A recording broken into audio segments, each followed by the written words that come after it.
7 स्थान शिवलिंग के बताए हैं जहां पर भूल से भी अगर कोई चंदन की उंगलियां लगा देता है, 7 स्थान ऐसे हैं जहां चंदन की मात्र उंगलियां लगा देने से ही शिव पितृलोक के पितरों को मुक्ति प्रदान करके वैकुंठ लोक का निवास दे देते हैं। 7 स्थान।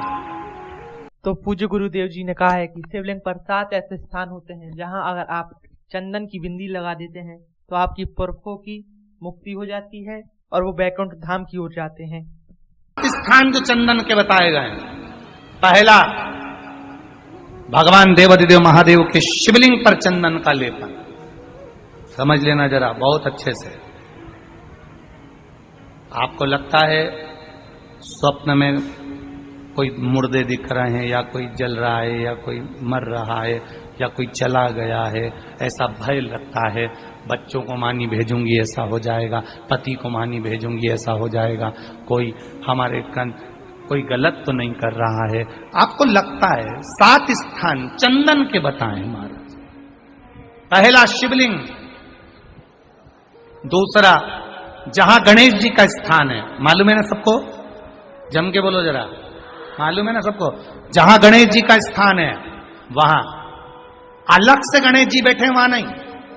शिवलिंग में जलाधारी के ठीक सामने राइट में गणेश, लेफ्ट में कार्तिकेय, बीच में अशोक सुंदरी।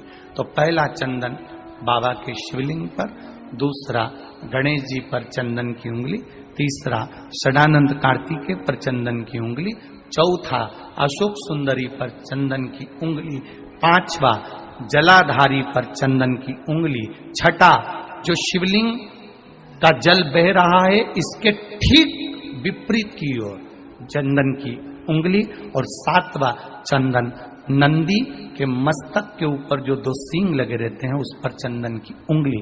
ये कब लगाई जाती है?